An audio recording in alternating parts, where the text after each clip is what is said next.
Take All two. right, folks. All right. We. Issues yet again. Shit. All right. Yeah, this is the second time we're doing this. All right, we're back. Another episode of Story Houses. I'm Pierre. I'm Chris. All right, and yeah, we are starting terminal illness. We just finished depression, More sadness. part 1, part 2, part 3. More sadness, terminal illness. Yes, yeah. These poets. This is what is it? What did I say in the first take of this? This is yeah. A Letter from Cancer is in my top 15, and then My Grandmother's Ballroom by Kaye is in my top 10. What these poets do very well that I love is the fact that they bring concepts to life that like aren't tangible or just stages or just phases or diseases, and the usage of personification and just like beautiful imagery is just well done. We already know Phil K can do that, right? We saw him in Teeth. He bodied that, and Phil K's back. This is the first time you're seeing Kevin Kantor, Christian, and Yeah, Homeboy is he's another great. he's another gem. When we get to sexual assault, we're gonna bring Kevin Kantor back. But yeah, it's crazy shit. All right, man, that's about it. Let's get into terminal illness. Okay. All right. Videos to And the the original will be yeah, in the description. Check correct. those out. And we're starting with Kevin Kantor, A Letter from Cancer. All right. Yep. All right. Here we go. Pressing play now. A letter from Cancer. Dear lover, these buzzing fluorescents have you looking a little pale, just a little washed out, and all this antiseptic is far from complimenting that perfume. This linoleum will make your most stylish pair of pumps look cheap. Sweetheart, you look tired. I'll never understand how it is that you don't see it, how terribly beautiful. All right. So, right, what's going on here? He has cancer. Cancer is personified and basically describing a patient who is currently in the hospital for cancer. Wait, Look up. you said this What's up? is him with cancer, or is this in No, general? he is cancer. Like this Oh, letter okay. is I from see. cancer, and that's him. That's a personification, right? So cancer is looking at this patient and saying, "You look tired. You know this fluorescent buzzing light is making you look a little pale. Like fluorescent light is like when you're in a hospital. You know the lights are kind of not bright. It's always a bit dim. Just to paint the picture: hospital room, hospital bed, dying patient, look drained, exhausted. Like this. This is not looking too good. You look really tired." Which is a bit like mocking because, duh, bitch, you're fucking aware. You know why I look tired because you're eating me alive. But regardless, that's he's mocking the patient a bit, and then he's about to flip. Well, he flips 2 times, but sure, let's go. You are, look in the mirror. In all the dark spots, the hollowed slopes. In your eyes and beneath them, your color is just so delicious. Listen to the sound of my voice. To these sweet nothings, I will love your everything, every multicolored malignancy, raw and heaving. Breathe with me, bleed out with me. We will waste away together. Hush now. I'll hold you through these tremors.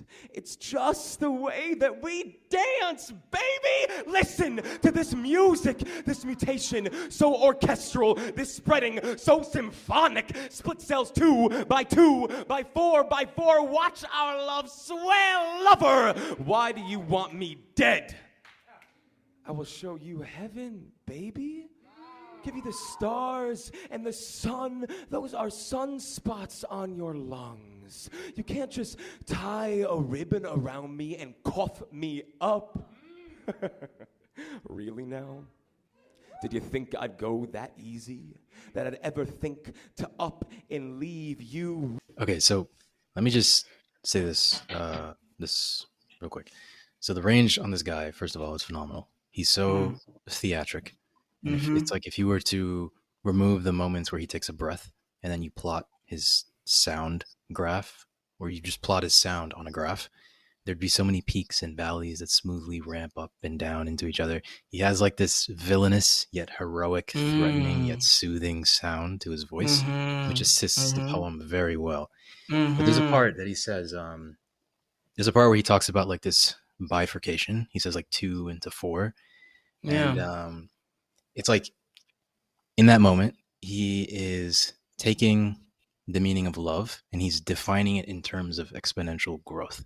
Because exponential growth is basically the rapid acceleration of something, which is a phenomenon that can simultaneously describe what cancer is, because cancer is a rapid overproduction of cells, and Yes. the idea of love, which is kind of like a torrent of affection towards another person.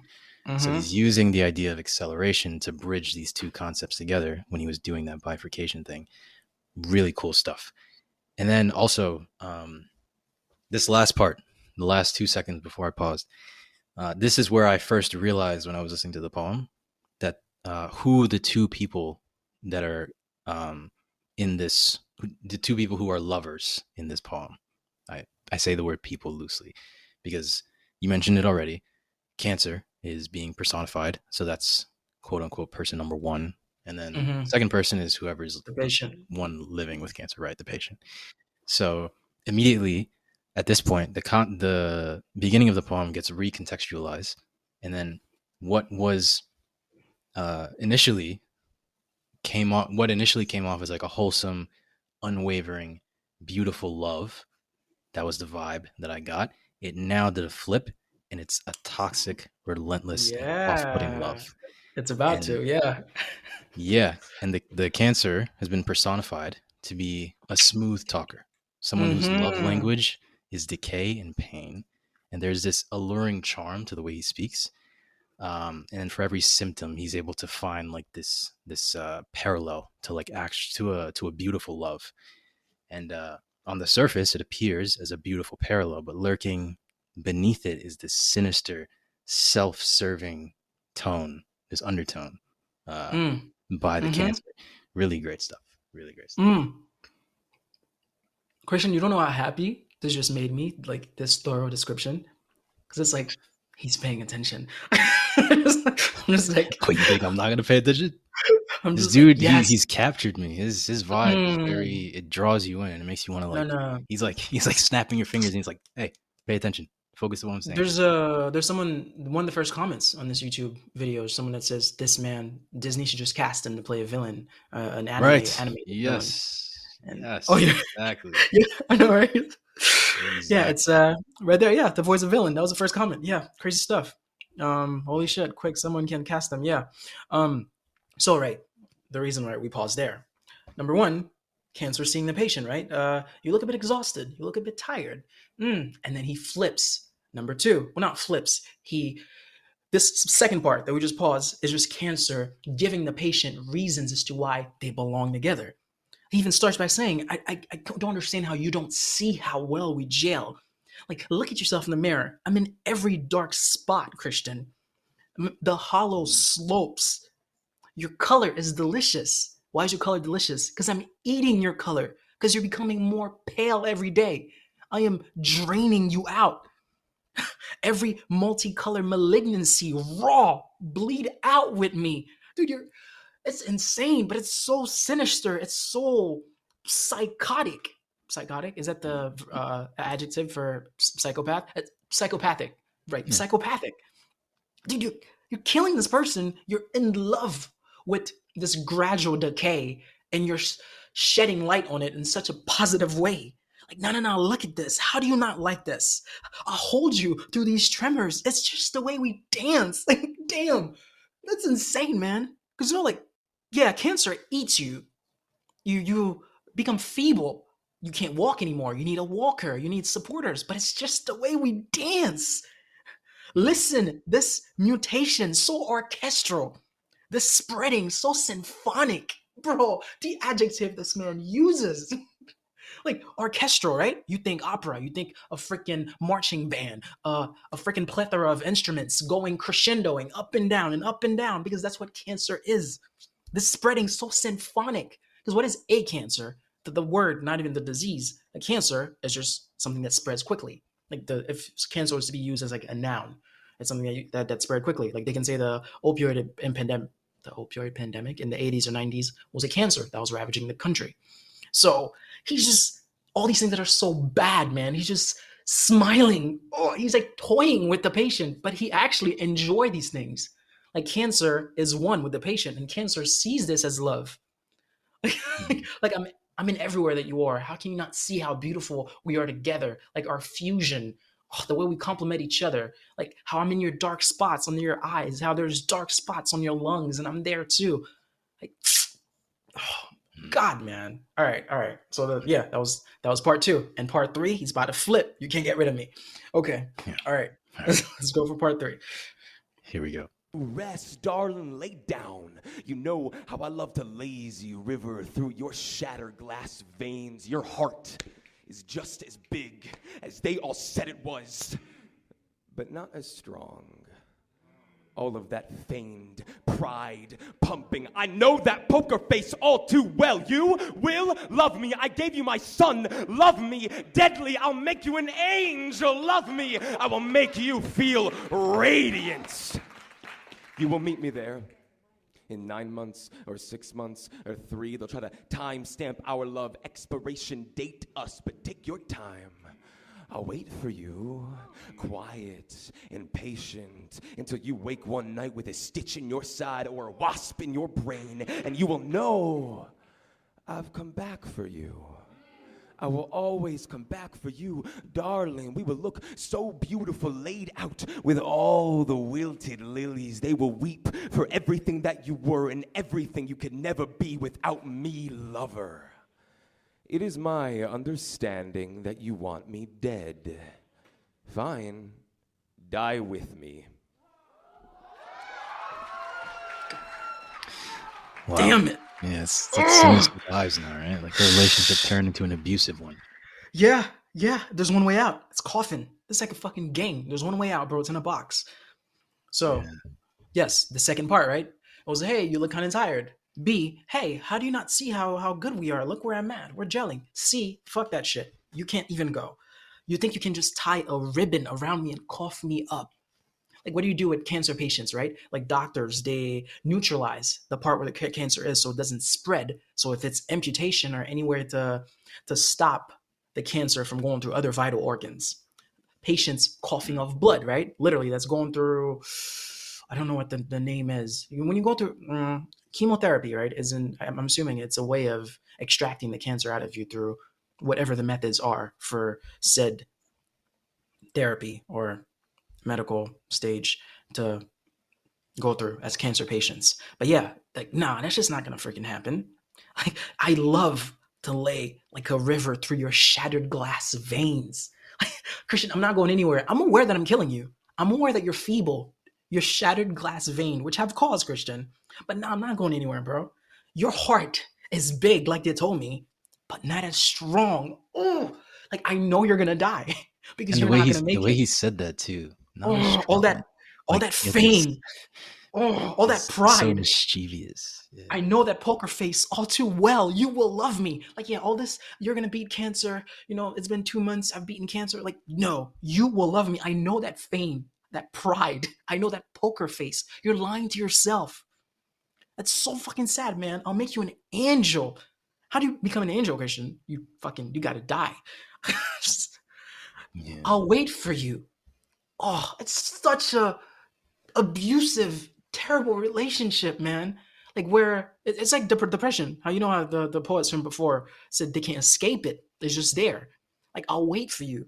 You know, it's like 9 months, 6 months, or 3. They're gonna time stamp our love, and you're gonna think you're free till you feel a stitch in your side or a wasp in your brain. You'll know that I fucking come back for you. Damn it, man. Shit, bro. Like, Yeah. oh my god. It's great stuff. Oh, Really, really, really great stuff. I'll always come back for you, dude. And at your funeral, everyone will say things about everything you were and everything you could never be without me, which is so twisted, right? It's everything you could never be because of me, but it's everything you could never be without me.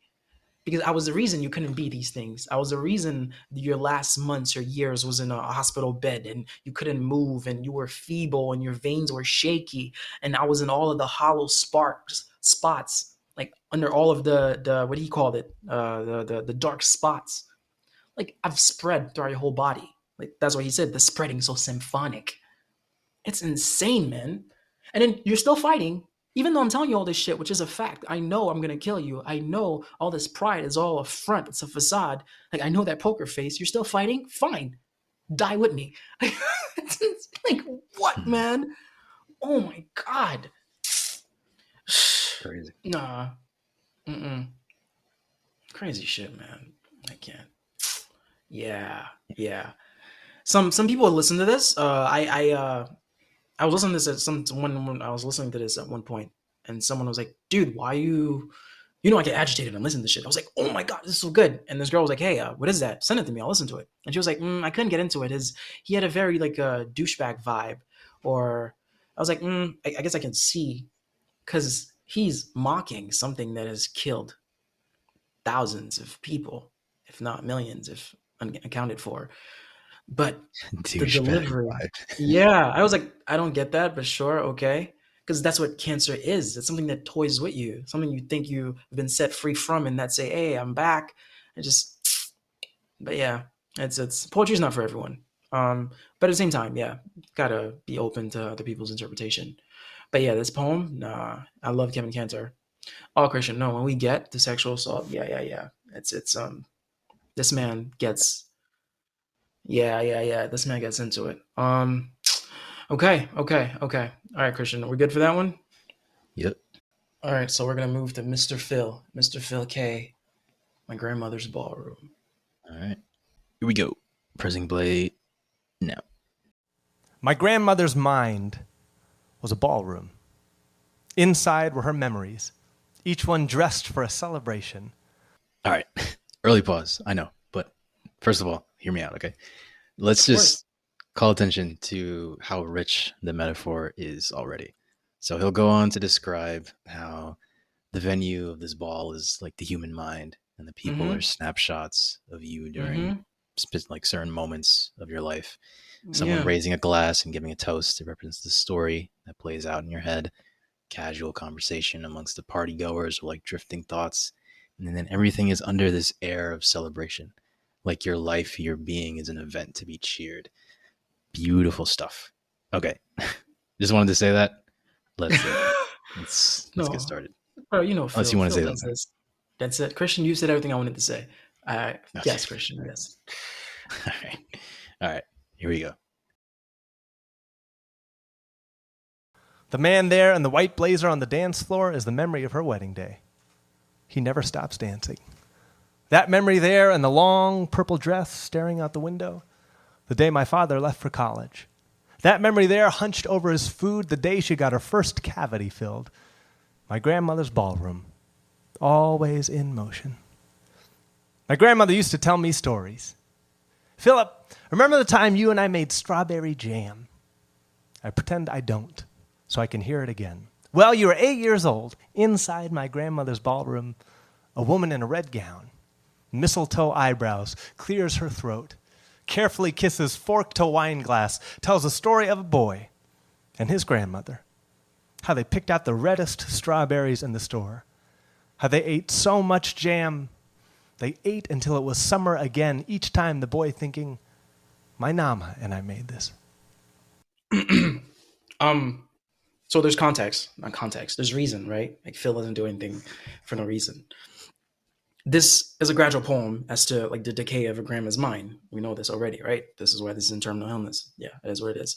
The reason behind this first story that he just told you, how her grandmother was always able to channel back at that story beautifully and have a grip on it to deliver it with accuracy of exactly everything they did that day. It's just to highlight on how well her mind was Mm-hmm. until what's about to happen, what her mind's about to become. She's getting older, she's getting sick. Like it's when she tells a story, it's a lady wearing a red gown, mistletoe eyebrows, and he cling this like you said, right? Like you're toasting. This is a happy picture. of someone telling a story of how we got the reddest strawberries, we make jam, and how the boy think my nana and I made this. That's like you're proud as a grandkid. Like this is what me and Mima did, or me and my nana did this. As in this picture, the story is a very beautiful time in your life. It's something that you can look back at and be like, yeah, like Nana was a shit. Like we did this. And she's the one telling him. And he said, I remember, but I say no, I don't remember, just so she can tell me it again. She still has her mind. She still has her memories. So I just wanted to highlight that, as in he tell that story just to show you how sharp she was. She was able to re-deliver that every time in a nice way, capturing every detail, and for him to be like, yes, I remember that, and you're correct about all the details, because she won't be able to do that anymore, which is why my grandmother's ballroom signifying her mind. But yeah, we're about to get into some dark shit. So, okay. It happens slowly at first. There are things you can forget and no one misses. Philip, where did we park the car? What was the soup of the day again? I thought the movie started at 8. Inside my grandmother's ballroom, jubilant chaos. Her memories drunk on a wine they had never tasted before. A cancer no one understood. Okay. So, right, it starts with little things. Hey, where do we park the car? Which is tiny. What was the soup of the day? No, that's tiny again. Oh, the movie was at 8. Those are all errors that anyone can make. Those are like on a micro level. Like the mind can do that to even someone my age. I'm in my late 20s. Sometimes I'm like, where's the remote? The remote's in my hand. And then his words, Christian, her mind is a jubilant chaos. I've said this before. I'm going to say this for the 4th time. Poets have the ability to embellish sentences, scenes that they should not be embellishing at all. Jubilant is a positive word. That means like happy.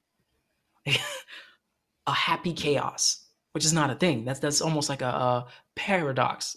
Paradox, right? So but it's not jubilant. It's chaotic in there. But he's still slowly getting to the end of the poem to just show you, as in the lady's dancing there, something's happening here, something's happening there. Her memories are drunk on the wine they've never tasted before. Like, why when you get drunk? It's like a happy time. They're partying, Christian. Her memories. Like he's choosing to see this disease that's slowly spreading in her brain as like not a sad thing. This could have been a dark poem, but the words he uses to make it lighter, to bring some levity to the dark thing that's happening here. He's losing his grandma because mentally she's gone. The mind is what? The mind is the center, the nucleus of the body. So once that shit shut down, so does every other thing. And he just does that beautifully. A cancer no one understood. Now, I don't want this to get misconstrued. The grandma doesn't have cancer. Cancer is like the noun, not the disease. Like cancer is something that spreads, something that can't be stopped. Like the example I gave in the first half, like you can say the Great Recession was like a cancer in the country because that shit just spread, or in 2008 or some shit like that. Yeah, so he's not talking about a disease. It's just like the noun cancer. But yeah, that's pretty much it. What do you have anything to say? You said how even people our age or even younger, we forget things, right? Like it's a very human thing. Yeah. I'm reading this book right now. It's about memory and how memory works. Don't quote me from what I'm about to say. But what I've been basically, a lot of what the book is talking about so far is in the brain. There's these things called neurons, and we have billions and billions of them inside of us. And when we form a memory, it's like neurons forming paths to each other. And like a specific path connected in a certain way would form a memory. And the more you think about a certain thing, the more that path lights up. If you think of a path like a light bulb. So the more you think about it, the more it gradually gets brighter and brighter. And the brighter it is, the harder it is for that light to diminish, which is why repetition works so well. Like if you're studying for something in school, like you read a book over and over and over, you keep forming those paths with your neurons, and therefore the light gets brighter and brighter, and it's easier for you to remember something because it's so bright. Oh wow. Yeah. So that's pretty relevant to this poem, of course, because it's dementia. But yeah, it's pretty interesting how the brain works, especially when you think of That's like neurons. Like a mm-hmm. billion of anything is ridiculous. So for us to have a Yeah. billion of these little things in our brains, and that's how memory works. Wild. So At uh at Rutgers, I had a final for management, intro to management. It was about like 400 slides, Christian. I kid you not, and I just reread them like 400. 8 times. Yeah, like PowerPoint slides that I printed into like 6 different slides per page, front to back. Mm. So 6 and 6, so 12. Like the first time I read it, it took me like 2 hours and a half. The second time it took me 2 hours. The last time I read all 400 and some change, it took me like 35 minutes. I got a perfect score on the final. It was multiple choice question, multiple choice. It was like 80 Mm. questions. Every question I Mm. saw, every question I saw took me back to the slide where I was reading. It was insane. I was like smiling taking that final. But yeah, You like my know, girlfriend can testify to this. That's actually a true story. But yeah, it's insane. Like I got nothing wrong. you know, have you ever read like Sherlock Holmes? No, I've seen honestly, not even seen, man. I've seen fragments of the Robert Downey Jr. versions. I want to see that Mm. whole franchise actually. And you haven't seen the Netflix one either with Doctor No, with Stone or the Doctor Doctor Strange. Strange. Yeah, Yeah, yeah, Cumberbatch. yeah. No. So there's another memory technique. This is pretty. This probably got really popular because of Sherlock Holmes. There's this idea of a memory palace. Have you ever heard of that? No.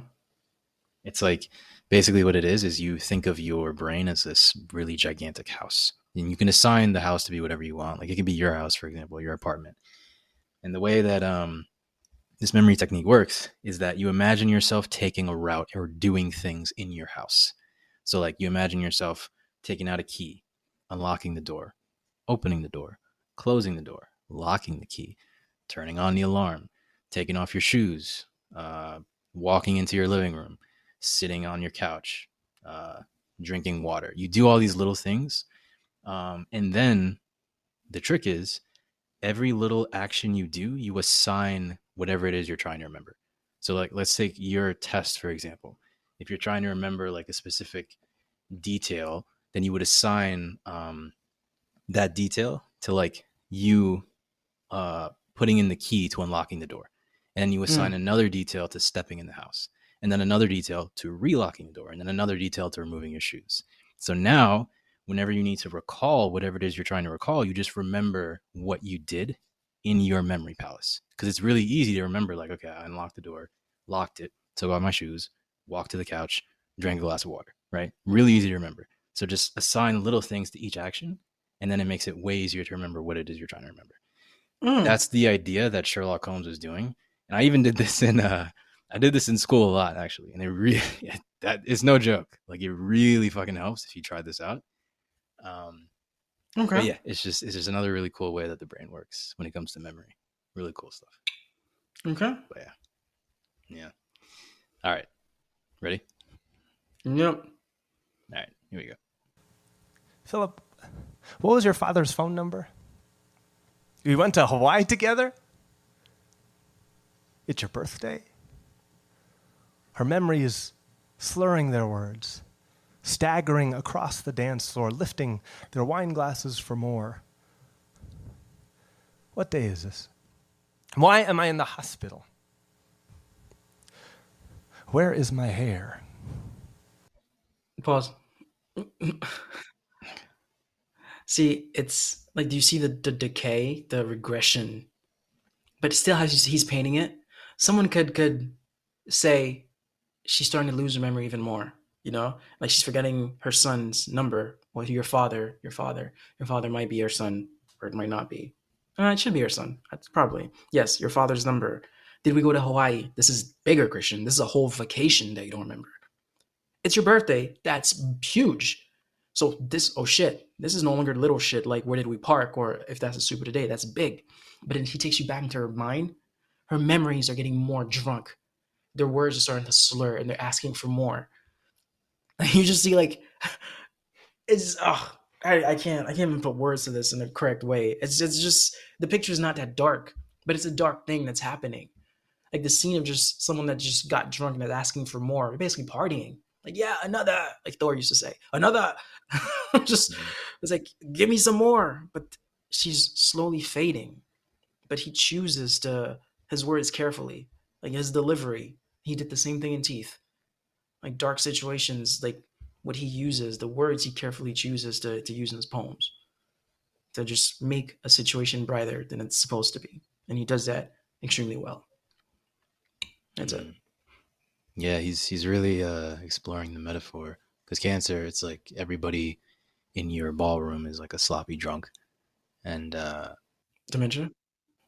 yeah, because if you continue the idea even further that every individual represents a memory, then it's like everybody. If you have dementia, it's like everybody's getting blackout drunk, and Yeah.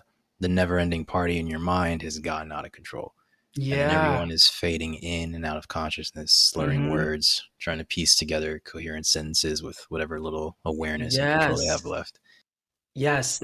That's the thing. Control. You're no longer in control. Now these Yeah, memories can spark up whenever each or whoever one of them want to come up. You can't extract them right, out of your mind to bring them into your mouth. No, no, no. They come and they just take you there. It's right. it's, it's insane. But yeah. Yep. All Okay, right. here we go. The last time I got to see her, she could not speak, eyes closed. Nama, it's me, Phil. Re- Remember the time you and I made strawberry jam? No? Well, let me tell you. And my grandmother, silently in bed, squeezes my hand.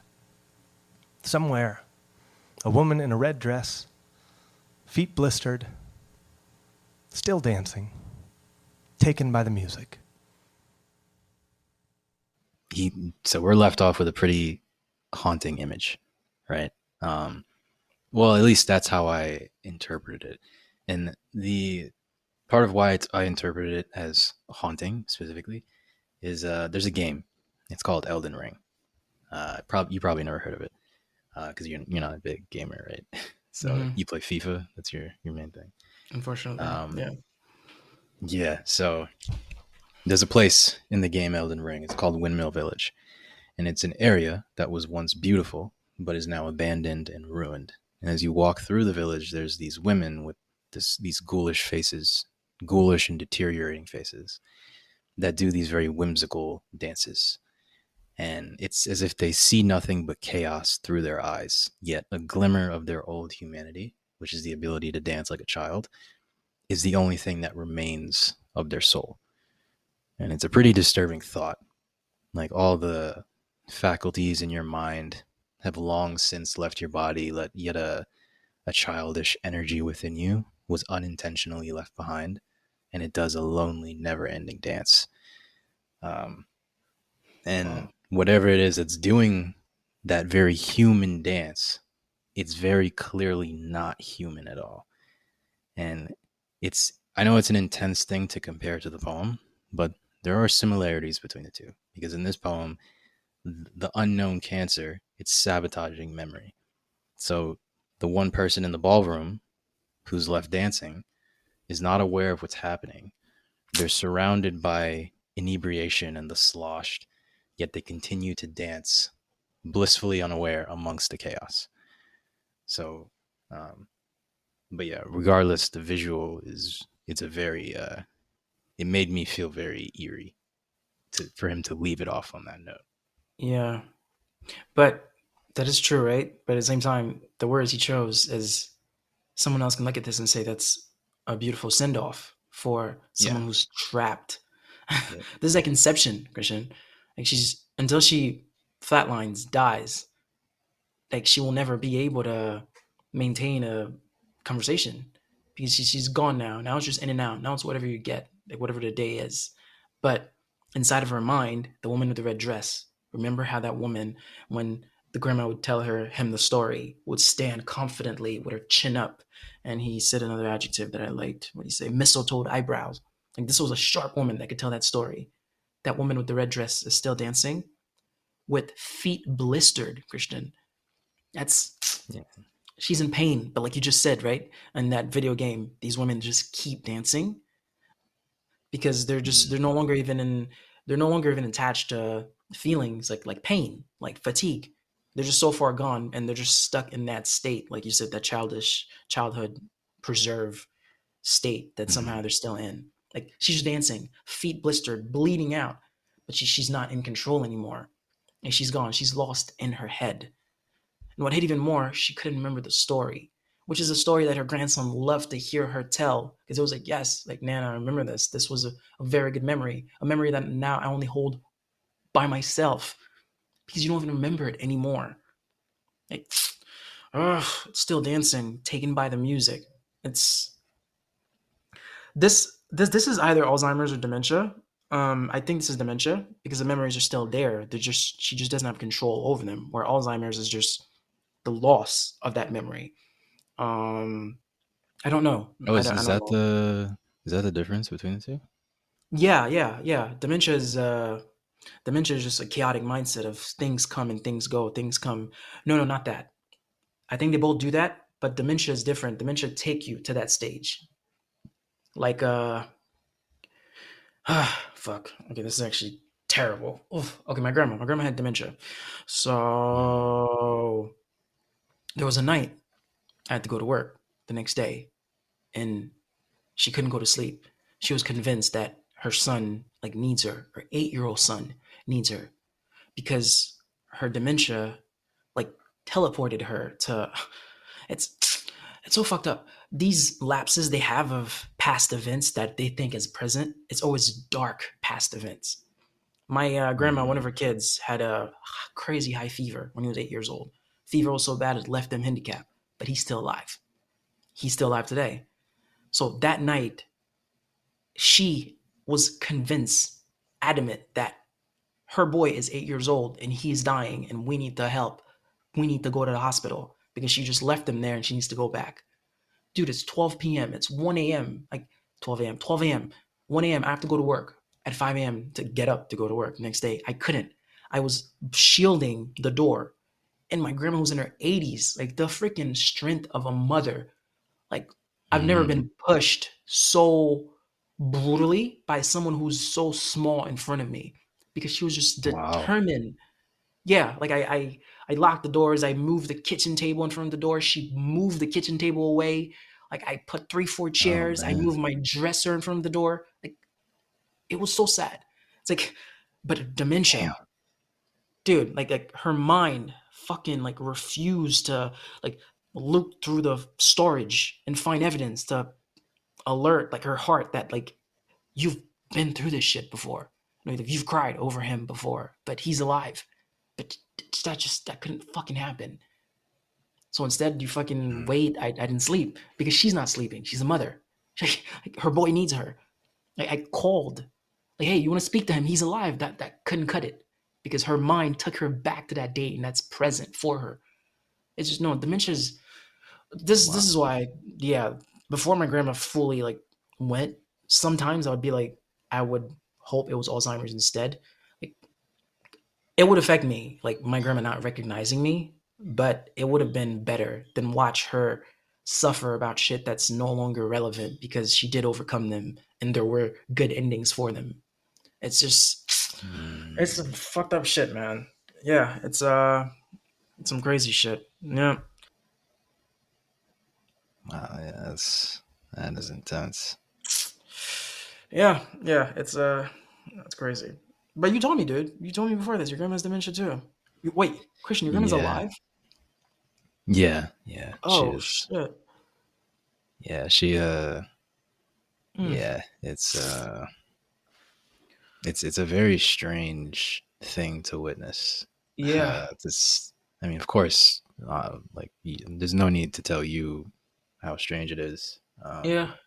But I guess to anyone listening who isn't familiar, yeah, it sometimes it causes you to reflect on just the nature of like life and how you perceive things. Mm-hmm. It's yeah, it can really change your perspective if somebody gets dementia. Seeing them play back these memories, it's odd. It's very odd. But yeah, man. Yeah, like Phil could have gone darker, but he didn't, right? You could. Did you hear his voice crack when he said No. when the grandma couldn't hear the story? Yeah, he's like, it's Mm. You had to like yeah. There's a he choked up a little. yeah. When he said, "Grandma, it's me, Phil. Remember the strawberry story?" She's like, "No," and like yeah, because this Mm. is it's nah, man. It's fucking Yeah, I mean crazy. he beautifully described a very Right. ugly Yes. thing. Yes. That's what yeah, Phil does that beautifully. Right? This could literally be a children could listen to this and be smiling. Like this could literally be a Disney movie of her just dancing in the end. Like yeah, grandma made it through. She's in heaven now dancing. But it's like, nah, bro, she's stuck in her mind and we can't pull her Mm. out until she's gone. Her memories are drunk. They're blinking in and out. Oh, it's fucking insane, man. The Mm. mind is so feeble. It's But like I said, dude, dementia. I've never seen my grandma be teleported into a light scene, a positive scene. Like come from work, find her Mm. happy, thinking her daughter's getting married. No, it's always like dark things. Like the mind has a Well, way of retaining trauma, retaining pain, retaining obstacles, and just feeding them back to you. It's yeah. Well, to maybe it's kind of related to what I was talking about with the whole neurons and the light bulb. Like maybe yeah. just things that are so unbelievably traumatic, Mm-hmm. they burn a light so bright that when your mind is darkening everywhere, that glimmer still shines through. Yeah. So maybe that's what it is. Yeah. But it's fucking crazy shit. Yeah, we couldn't do two of these. That's why I stopped at just one. Yeah, Yeah. this theme of mental terminal illnesses is only one part. Just like I Mm. physically Christian could not go through part two and part three like I did for depression. Not to say depression is less. Actually, no. Actually, I didn't find enough candidates for that because I listened to poetry a lot. These two poems I just knew. I was like, okay, these two I'll lump them into this category. There's just so many poems about depression. That's what I was able. There's a Mm. in quantity. There's so much more. Um, Mm. so yeah, we're done terminal illness. All right, we're switching shit up. Next theme is going to be love. Great. All right. Lust. Lust. I said love. Wait a minute. For a second, I was like, wait, I'm going through the seven deadly sins. I don't think you captured all of them in these themes, but some of them you did. Uh, I have guilt. Guilt's not a seven deadly. I don't have gluttony in here. Ooh, the world need gluttony. Mm. I don't have any. Mm. No. Okay, I have gluttony-ish. Like I have themes about people getting fat shamed that they Yo, shouldn't be. you know what you could do? You could just have a theme called Seven Deadly Sins, and then for each sin, you pick one poem, and we just go through it. Oh, But it has I to like be like that. the best poem you could think of for that Mm, sin. uh-huh, uh-huh. I understand. Okay, yeah. That can be in the work. All right, guys. Yeah, if you made it here, if you actually made it consecutively through here, like in chronological order that we've been dropping them, the I hate sadness to is say it, done. Peter. No one is. I don't think anyone is done. No one is picking it, right? This is being sent to the void. This is Yeah, Interstellar. We're Matthew yeah, McConaughey. We're just shooting from this black hole that nobody can hear us. So yeah, yeah. shit's no longer dark. It's about to get light for just a little bit. We're gonna do love, part one. Sarah Mm. Kaye, private part. Christian, she's not related to Phil Kaye, and they have a poem together, but it's not in Oh this theme. wow. Their poem is coming up in the Platonic theme. I have that poem. Sarah Kaye, private parts, and Rudy Francisco, to the girl who works at Starbucks. Those will be the next two poems and the love theme, which will have three part. But yeah, crazy Okay. shit. Yeah. We're done for darkness for a little bit because this shit is getting depressing. Um, all right. Mm. That's it, man. That's it. We good? All right. Yep, we're good. All right. Bye. I'm going All to sleep. right. Bye. Okay.